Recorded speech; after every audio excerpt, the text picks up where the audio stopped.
The alien girl closed her eyes and accepted death is the culmination of life.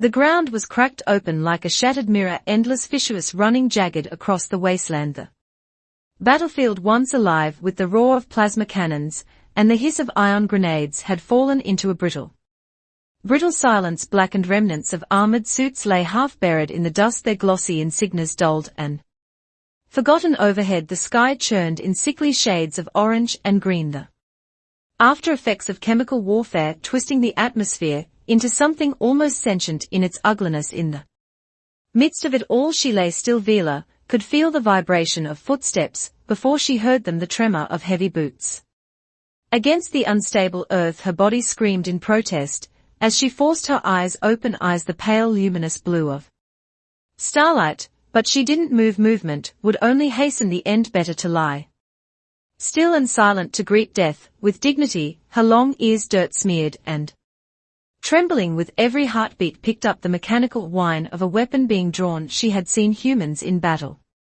before, brutal, efficient, loud in the way only creatures trying to drown out their own fear could be. If this one wanted to finish the job, he'd do it quickly. The shadow fell across her. She didn't flinch, didn't beg. If anything, Vela thought grimly, she could at least die without giving him the satisfaction of her fear.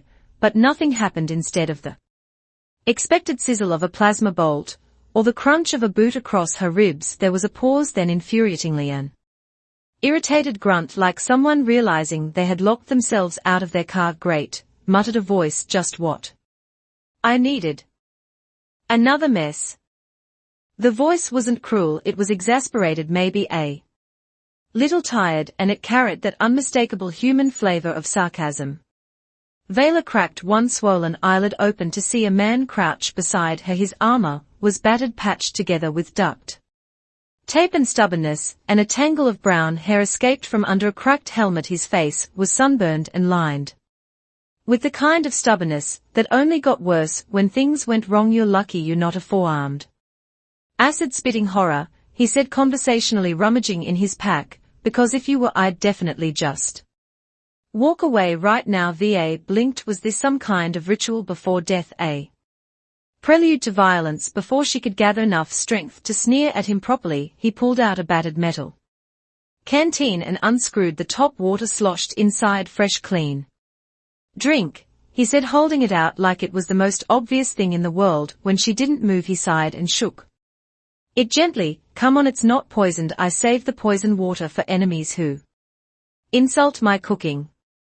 Vela stared at the canteen, as if it were a weapon. In some ways it was. Kindness was sharper than any blade. When she remained motionless, he leaned closer, inspecting her with a frown. Long ears, fancy armor. You're one of those Valyrians, ha. He scratched his chin. Considering you guys have a reputation, you know, all mysterious and perfect and holier than everybody, but lying in the mud here, you kind of just look miserable. Vela hated that he wasn't wrong. Her pride wared with her survival instincts. Pride told her to spit in his face. Survival suggested that maybe, just maybe, dying of thirst while trying to be dramatic wasn't the smartest play. Slowly, with trembling fingers, she reached for the canteen. He gave it up without resistance, watching her with a curious expression that was somehow more dangerous than a drawn weapon. She drank it. Tasted like old metal and freedom. See, he said, sitting back on his heels. Not dead yet. Congratulations, that puts you ahead of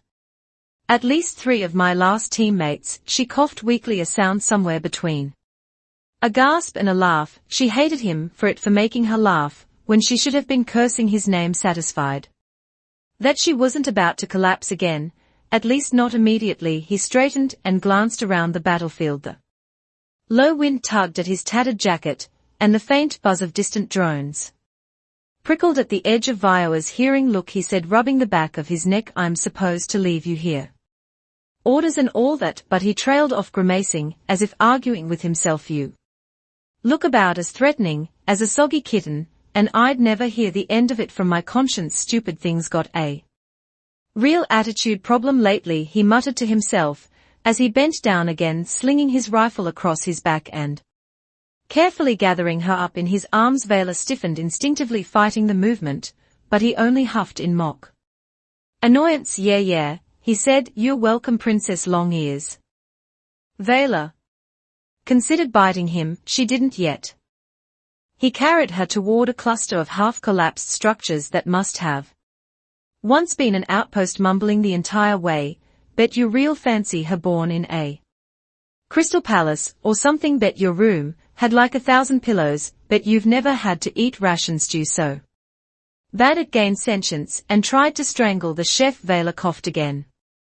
Though this time it was less from weakness, and more from sheer disbelief. Was this human serious? He ducked under a jagged steel archway, finally setting her down inside a sheltered nook. It wasn't much, a cracked floor, one flickering power node struggling to hold a heat field, but it was out of sight, and more importantly out of range as he fussed over setting up a battered portable heater. Vela lay back against the wall, her mind whirling. This wasn't how she had imagined dying. This wasn't dying at all. The human fiddled with the heater until it spat out a grudging pulse of warmth. He gave it a victorious fist pump, then turned to her with a lopsided grin. Name's Nathan Cole, by the way, he said, offering his hand like they were at a garden party instead of stranded in a war zone. Welcome to the worst vacation resort this side of the Perseus arm. Vela blinked at the offered hand, then at his face, trying to piece together how exactly her fate had twisted into this. Slowly, wearily, she reached out and clasped his hand. Her fingers brushed his callous and warm, solid, alive. Vio, as she rasped, her voice raw from thirst and smoke of house kin. Nathan whistled low. Ooh, fancy, should I bow or something? VR gave him a look that said, don't push your luck. He laughed, genuine and easy, and for the first time in a very long time, Vela felt something stir inside her chest, something that wasn't pain or fear. It was dangerous, this feeling, and it had only just begun. The night crept across the ruined landscape, like a living thing smothering the last rays of the sickly sun. Somewhere in the distance something shrieked, a sound like metal tearing, but somehow worse, almost sentient in its malice. Vela flinched, her injured muscles tightening painfully. She told herself it was instinct, not fear. Pride could be a stubborn, ridiculous thing. Nathan didn't seem to share her concern. He was sprawled against the opposite wall of their battered shelter, using a broken piece of armor plating as a makeshift frying pan over the heater. A strange savory smell filled the air, and Vio's nose wrinkled suspiciously. What is that? She croaked, managing to sound more imperious than she'd expected. Nathan glanced up, grinning, as he flipped whatever horror he was cooking with a piece of jagged metal. Dinner. Or at least what passes for dinner when you're stranded in a war zone, with only emergency rations and a questionable grasp of culinary science. He jabbed a thumb at the food, an amorphous, slightly quivering lump sizzling ominously. Behold. Proto-stew version 17. 3 now, with 30% less probable food poisoning. Vela gave him a flat look, charming. Hey, it's a delicacy on some planets, Nathan said, winking. Granted, those planets have very low survival rates, but still cultural exchange, right? Despite herself, Vela almost smiled. Almost. It was unsettling how easily he chipped away at her defenses, like a river wearing down a stone, not through force, but persistence. She shifted, grimacing at the sharp lance of pain in her side. Nathan noticed immediately, his brow furrowing, as he set down the frying pan and shuffled over. All right, Princess, Long's time for a little first aid. Don't bite me. I make no promises, VR said coolly, though the threat was weakened by the tremble in her voice. Nathan rummaged through a battered med kit, pulling out supplies with exaggerated commentary. Let's see. Antiseptic foam, gauze, something labeled instant bone glue. Oh, that's comforting. And something called Happy Patches, with a smiley face logo. Definitely not ominous. He knelt beside her with a canister of antiseptic and a roll of bandages, tilting his head. All right, I'm going to lift your armor a bit to get to the wound. Scream if you must, but please try not to punch me. I'm delicate. Vela raised an eyebrow, but said nothing. It was strange. She had been trained to endure interrogation, to resist torture.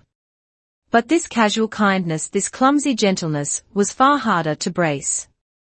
Against Nathan worked carefully, his hands surprisingly steady, when he sprayed the antiseptic. Vela bit down a hiss of pain, her fist clenching. You know, Nathan said conversationally, if I survive this war, I'm opening a diner. No plasma rifles, no war councils, just bad coffee and worse pancakes. VA couldn't help it. She gave a low, incredulous laugh. You would poison an entire sector. Hey, optimism, Nathan said brightly, that's progress. He finished wrapping the bandage, and sat back inspecting his work with an exaggerated nod of approval. There you are now, officially 37% less broken. Vela leaned against the wall, breathing shallowly. She didn't say thank you. She didn't have to. Somehow Nathan seemed to understand. For a while silence stretched between them, not uncomfortable, but cautious, like two wild animals circling each other. Outside, the wind howled, rattling debris against the broken walls. Nathan tossed another chunk of scrap onto the heater, feeding the meager warmth. So he said eventually, what's a highborn Valyrian like you doing getting shot at on a backwater rock like this? Vela stared at the flickering heater light. Memories surfaced, brief, brutal flashes. Her ship falling from orbit, the shriek of alarms, the betrayal at the heart of it all. She didn't answer right away. Nathan waited, fiddling with the broken armor plate, as if he had all the time in the universe. Finally she said, not all of us choose our battles. Nathan looked at her, really looked, and for once didn't crack a joke. Yeah, he said softly, I get that. They lapsed into another silence, but this one was different, and understanding, tenuous and fragile, but real. Above them the sky flashed briefly, a patrol drone sweeping the ruins with cold mechanical precision. Nathan stiffened, pulling his rifle closer, but the drone passed without spotting them. Probably not a good idea to stay here too long, he muttered. Vela's heart sank. Movement would mean pain, danger, uncertainty.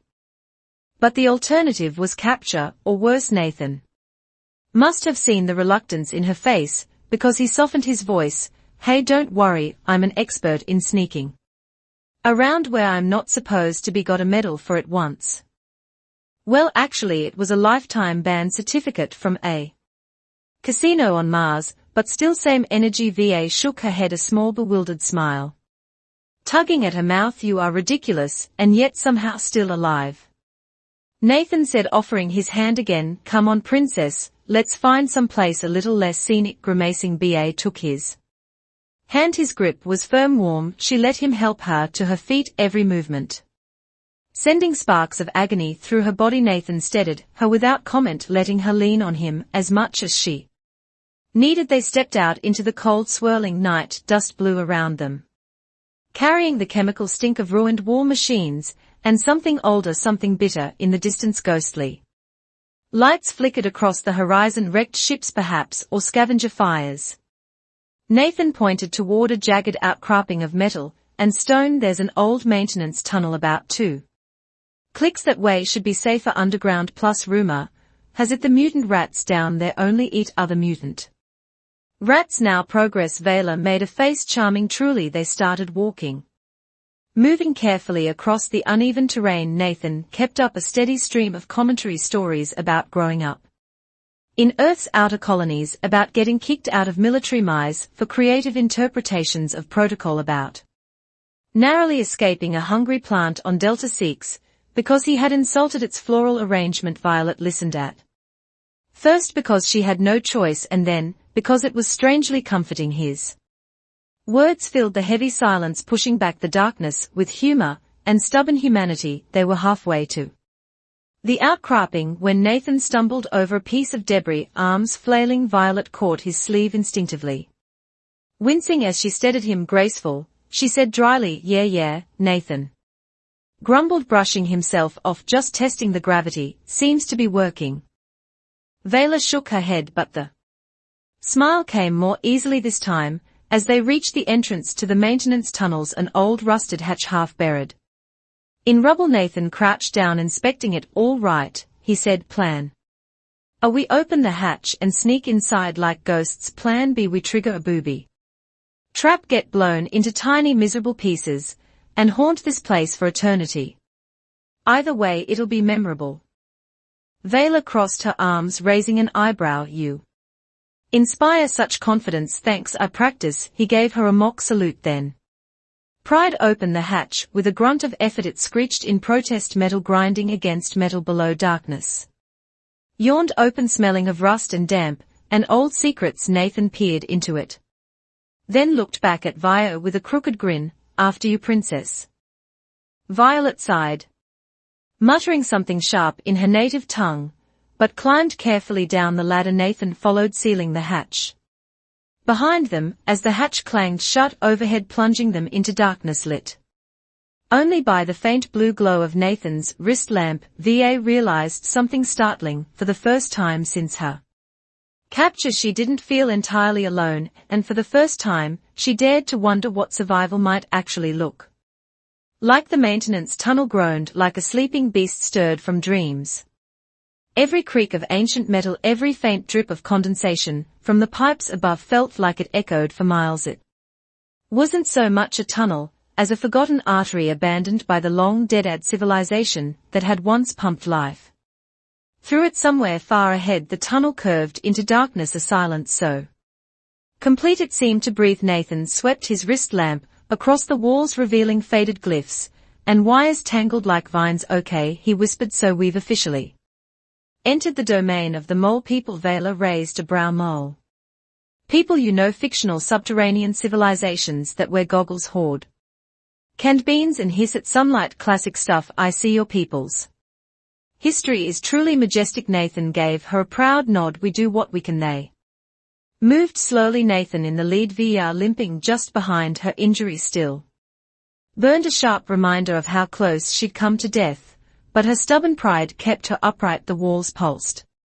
faintly with residual energy. Her people's scanners would have picked it up easily, but Nathan seemed unaware of it, which meant the human tech was either too primitive or just not wired to notice the same wavelengths. She paused near a console embedded in the wall, its surface slick with rust and grime. Her fingers brushed over a hidden panel, and to her quiet surprise it reacted. Dim lights flickered on, responding to her touch with sluggish recognition. Nathan turned, blinking. Did you just talk to the wall?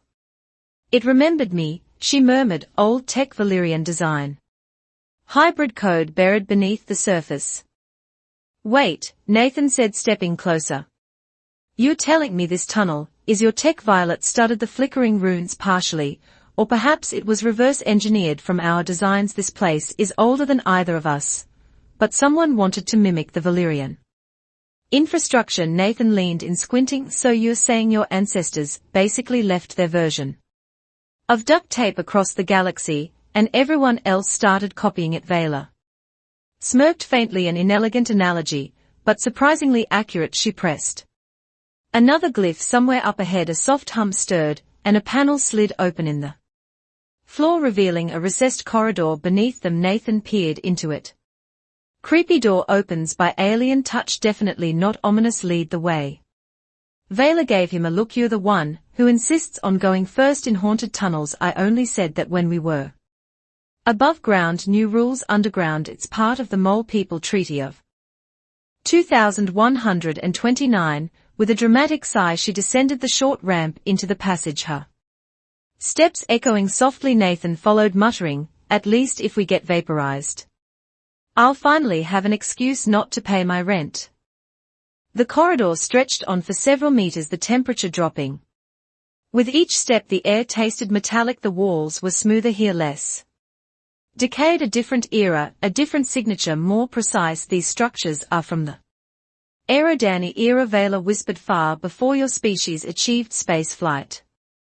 Nathan gave her a sidelong glance. Wait, you guys named your eras, we just number ours, like pre-internet post-toaster rebellion and peak cat meme age. Vela blinked. You rebelled against toasters? Nathan grinned. Only the smart ones. They got toasty. She groaned. You cannot possibly think that joke was acceptable.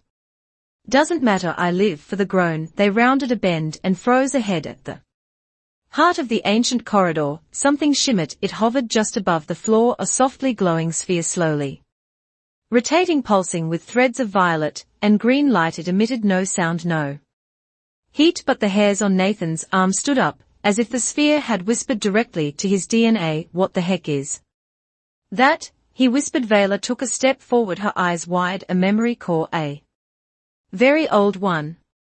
She knelt slowly, reaching toward it, but paused. It's sealed in quantum stasis, she said. Possibly dangerous. Dangerous how? Nathan asked, inching closer, but staying behind her. Unknown, could be an AI data bank.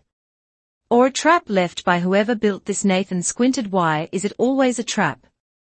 Why not ever like a vending machine? Vela studied the energy pattern, her fingers hovering just short of the field. She hesitated. She was supposed to call this in to inform her fleet, but that would mean exposure. Nathan would be taken, interrogated, likely executed. She looked back at him, saw the way he was quietly watching her, not with suspicion, but trust and something else, the kind of curiosity that wasn't born of orders but of wanting to understand. I'm going to access it, she said. All right, Nathan replied, backing up half a step. Just tell me if your brain catches on fire or something. Violet pressed her palm into the energy field. Instantly the sphere lit up, glowing brighter, the lines of light threading upward like 1,000 spider silk wires. Then it spoke in a voice made of static and song, fragment of echo. 7 activated. Directive override detected. Identity confirmed. Highborn of House Kayla. Vela froze. Nathan blinked.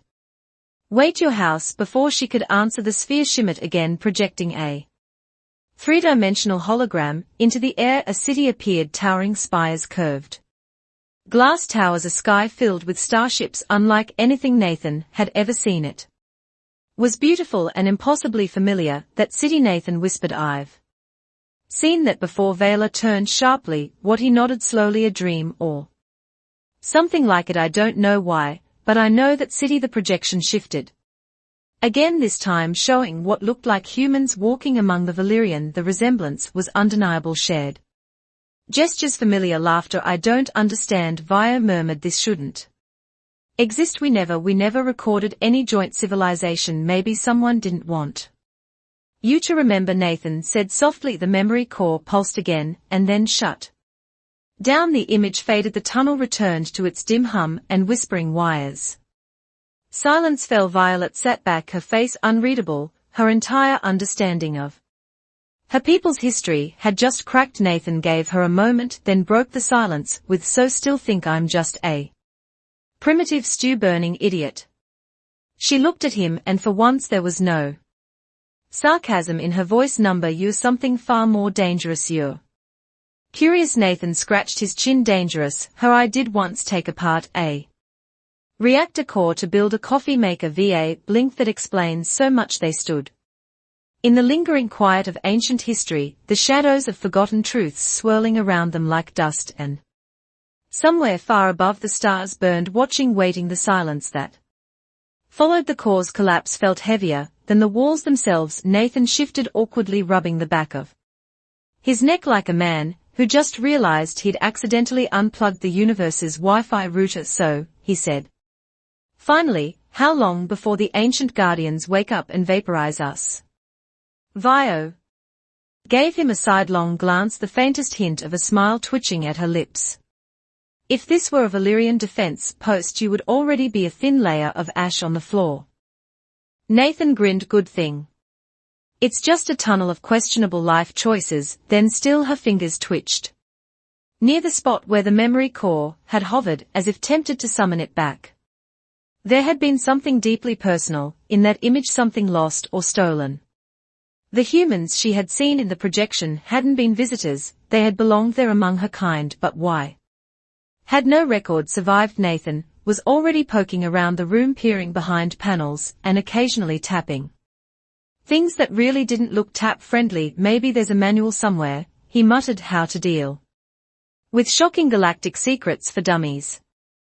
Vela shook her head fondly and moved toward the far end of the corridor, where a small access hatch gleamed faintly under her wrist light. The hatch was sealed with a complex locking mechanism far more advanced than anything in the tunnels they'd passed earlier. This door is not meant to be opened casually, she said. Nathan knelt beside her, inspecting the locks. How Casual, are we talking like sneaking an extra slice of cake casual, or hacking?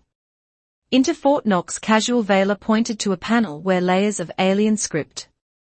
Into O with a biometric scanner, if you attempt to bypass it improperly the system may self-destruct and us with it. Nathan immediately pulled his hand back. Right, no cake for me.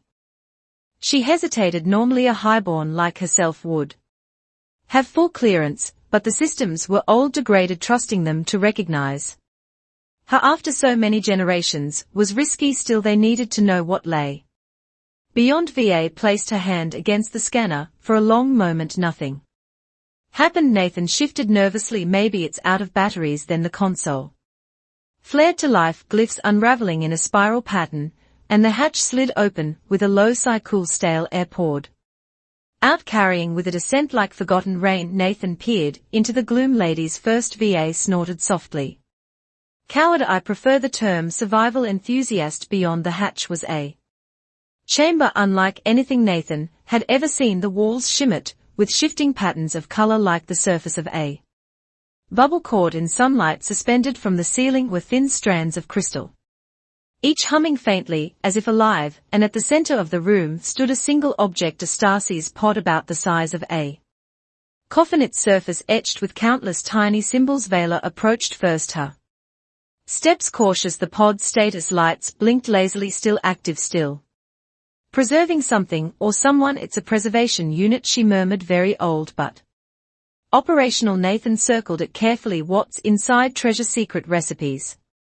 Galactic singing competition winner. Vela adjusted the scanner on her wrist, sending a pulse of blue light across the pod. The reading came back almost immediately and made her freeze. Life form, she whispered. Still alive. Nathan's eyes widened. Alive, alive, or horror movie alive? The readings are stable. No anomalies, she frowned. At least none that I recognize.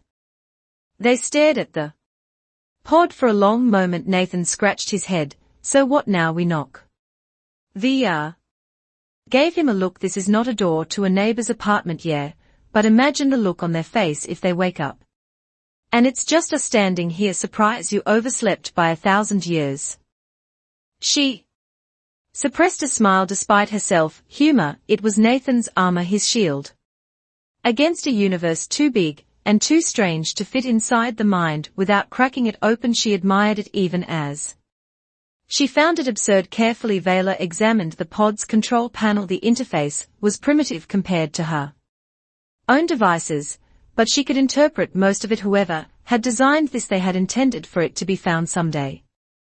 Maybe by descendants, maybe by strangers. She touched the release command. The pods shivered and then the crystal lids slowly began to retract. With a hiss of escaping vapor, lights blinked rapidly along the sides and a low hum filled the chamber. Nathan took an instinctive step backhand on the small stun pistol he carried. Technically, it was labeled non-lethal tactical option A, but he'd written Zappy on the side, and marker inside the pod curled in deep sleep was a figure, a woman. She was tall with delicate features, her skin a deep bronze hue and her long ears marked unmistakably her as Valyrian. Her hair floated around her like a cloud of silver threads shimmering as the preservation gases dissipated, and then suddenly her eyes snapped open, glowing gold. Nathan yelped and nearly tripped over his own boots. She's awake, she's awake. Vela stepped forward calmly, though her heart raced. She's disoriented, we must proceed carefully. The woman sat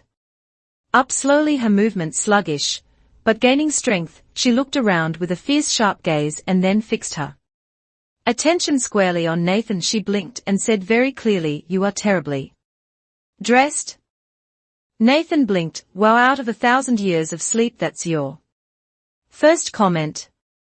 The woman tilted her head, studying him, then she pointed at his shirt, a faded gray thing that said Galactic Pizza Delivery, we bring it faster than light. Vela covered her mouth, suppressing a laugh. Nathan looked down at himself, sighed dramatically, and said, listen lady, fashion trends have changed while you were napping. The woman slowly slid out of the pod, her body adjusting to gravity, and stood tall and regal even in her weakened state. I am Sarissa of House Carr, she said with a voice like chimes. Who dares disturb the sovereign sleeper? Nathan threw up. His hands, "Hi, I'm Nathan. I'm more of a reluctant wanderer, who touches too many buttons" type. Vela stepped in quickly, bowing slightly in the old way of her people. "I am Vela, also of House Carr." Though separated by many generations, Sarissa studied her, a flicker of recognition, or at least approval passing across her face. "You wear the mark," she said. "You carry the blood." Nathan whispered out of the corner of his mouth, "At least she's not demanding human sacrifices. That's a win." Vela shot him a look. Sarissa straightened, squaring her shoulders. "Then I will ask plainly, what age is this? What world is this? And what has become of our Steron empire?" Vela hesitated, glancing at Nathan. Nathan shrugged. "You want the long version, or the short version?" Sarissa narrowed her glowing eyes short. Nathan grinned weakly. "Well, things got complicated." Sarissa listened to the short version, with an expression that suggested she was seriously considering freezing herself again. Nathan, ever the brave historian of disaster, had just finished explaining galactic politics, with the help of a piece of broken piping, and a half-eaten energy bar wrapper, so he concluded, waving the wrapper dramatically. "The Starber Empire fell. Then there were some dark ages, several highly confusing wars, an era where sentient plants tried to take over, which honestly was not as fun as it sounds, and now it's basically chaos sprinkled with bureaucracy." Sarissa blinked once slowly. "You are," she said finally, "horribly underqualified to explain history." "Thank you," Nathan said, bowing. "I take great pride in my lack of credentials." Viola, standing nearby with her arms crossed, looked like she was trying very hard not to laugh. She cleared her throat. "What he says is true in essence," she added. "Your empire has long since vanished. Scattered fragments remain, but much was lost to time and conflict." Sarissa stepped down from the Stasis pod, moving with more shity now, though she wobbled slightly.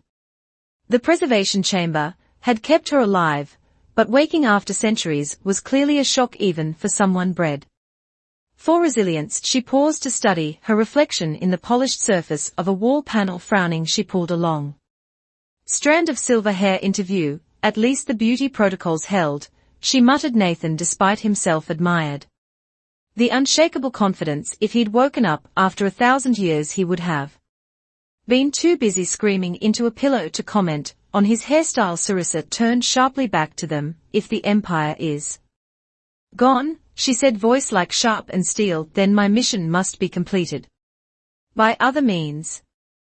Nathan exchanged a look with Vela. "Should I be worried?" That sounded ominous. He whispered deeply. Vela whispered back. Sarissa ignored them both and moved toward a console built into the wall near the pod. The console was dead, its power source long gone, but she ran her fingers along its surface, as if recalling an old memory.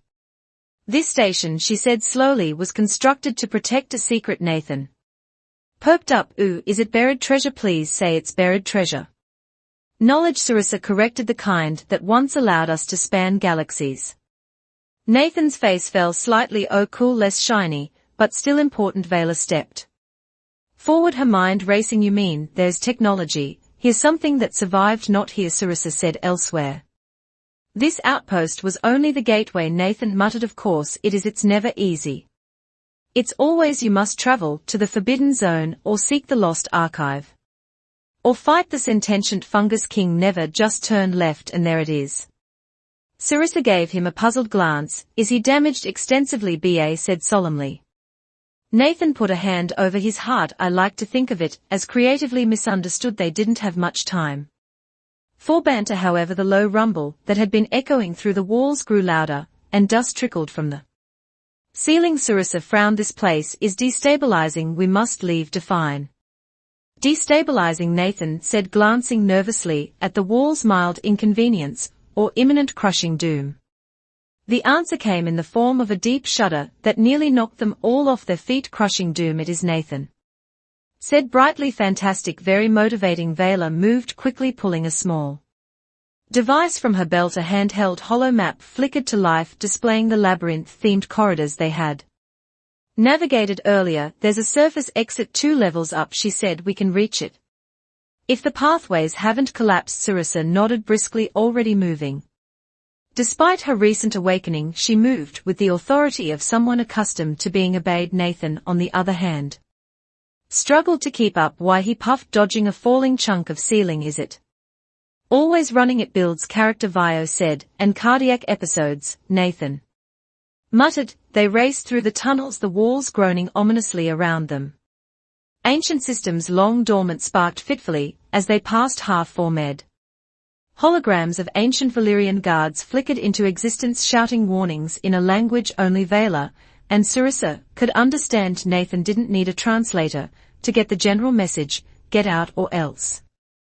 I feel very unappreciated by your ancestors, he said, ducking under a collapsing archway. Valar laughed breathlessly. To be fair, you did wake their most important relic by accident. Nathan threw up his hands. If they didn't want me to touch things, they shouldn't have made them so shiny. Finally, panting and bruised, they reached the surface, exit a heavy blast door that had long since lost power. Valar and Sarissa set to work manually cranking it open, muscles straining. Nathan looked around the tunnel one last time. For a moment, as the lights flickered one final time, he thought he saw figures standing in the shadows, tall, regal and watching, but when he blinked they were gone. He shivered and hurried after the others. The blast door creaked open just wide enough for them to squeeze through. Emerging onto the rocky surface of the planet, the stars above were unfamiliar to Sarissa, who paused, looking up with a mixture of awe and sorrow. My home, she whispered. Gone. Nathan rested a hand on her shoulder. Hey, he said softly, welcome to the future. It's weird, but we've got good coffee and really bad music. Sarissa blinked at him, then unexpectedly she smiled, a small, reluctant thing.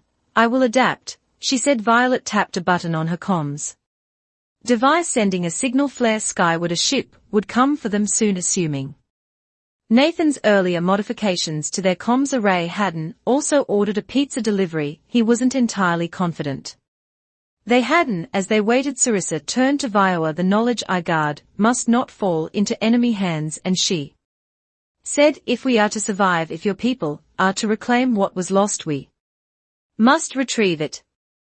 Nathan groaned dramatically. Let me guess, it's hidden in the most dangerous place imaginable.